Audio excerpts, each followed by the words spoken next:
ইদানিং শোনা যাচ্ছে বাংলাদেশকে কারা নাকি ভাই বিক্রি করতে চাচ্ছে। বিস্মিত এক দোকানি বলে, একই কথা, হায় আল্লাহ, বাংলাদেশকে ভাবতে লাগবে, কত বড় গাড়ি পাল্লা। শুনতে বলো, হ্যাঁ, শুনতে বলো।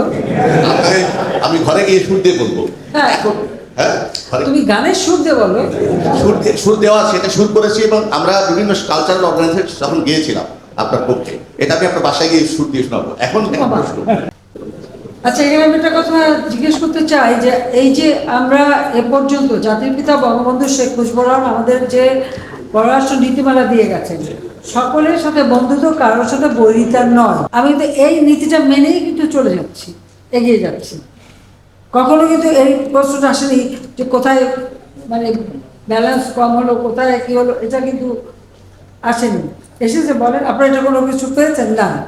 সকলের সাথে বন্ধুত্বপূর্ণ সম্পর্ক রাখার ফলে বন্ধুত্বপূর্ণ সম্পর্ক আপনাকে যে সুযোগটা দিচ্ছে, দেশের উন্নয়ন করার একটা সুযোগ দিচ্ছে।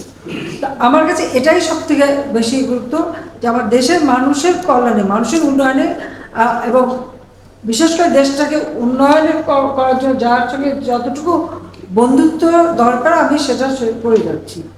এবং ভারতের সাথে আমাদের বন্ধুত্ব, কারণ ভারত আমাদের হচ্ছে চরম দুঃসময়ের বন্ধু। 1971 সালে মহান মুক্তিযুদ্ধে তারা কিন্তু আমাদের মুক্তিযোদ্ধাদের সাথে রক্ত দিয়ে আমাদের স্বাধীনতা এনে দিয়েছে, কাজে তাদের স্থানটা সবসময় আমাদের কাছে গুরুত্বপূর্ণ। আবার চীনের যে উন্নয়নটা, চীন যেভাবে নিজেদেরকে উন্নত করেছে, সেখান থেকে অনেক কিছু শেখার আছে, কাজে সেগুলি চিন্তা রেখেই কিন্তু আমরা সেই সম্পর্ক বজায় রেখে যাচ্ছি। এখানে আপনার মানে কেউ মনে করলো যে এদিকে ঝুঁকলাম না ওদিকেও ঝুঁকলাম, এই ঝুঁকাঝুঁকির ব্যাপারে কিন্তু আমার নাই। আমি কিন্তু ওই যে সকলের সাথে বন্ধুত্ব, কারোর সাথে বন্ধুত্ব না। আমাকে অনেকে জিজ্ঞেস করে, এমনকি বিদেশিও অনেকে বলে যে আপনি কীভাবে ব্যালেন্স করেন। বলে ব্যালেন্স করার কথা হয় না, কারণ তাদের দুই দেশের মধ্যে কি সম্পর্ক সেটা তাদের ব্যাপার, আমি সেখানে নাক গলাই না। আমি আমার সকলের সাথে বন্ধুত্ব রেখে আমার দেশের কল্যাণে, দেশের উন্নয়নে আমি কাজ করি, এবং সেটা আমরা করে নিচ্ছি। কাজে এটা নিয়ে দুশ্চিন্তার কিছু নাই। আমি আপনাদের বলে দিচ্ছি, কোনো দুশ্চিন্তা নাই। এই পানি নিয়ে আর প্রতিদিন ব্যয় করতে হবে না, আমরা সেই সুবিধাটা পাবো। এদিকে আমি তো কোনো সমস্যা দেখি না।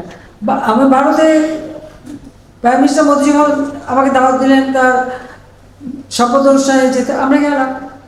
তারপরে তিনি রাষ্ট্রীয় সফরে দাওয়াত দিলেন, আমি রাষ্ট্রীয় সফরও করে আসলাম। চীন আমাকে দাওয়াত দিয়েছে, আমি চীনে যাব। আমি যাবো না কেন?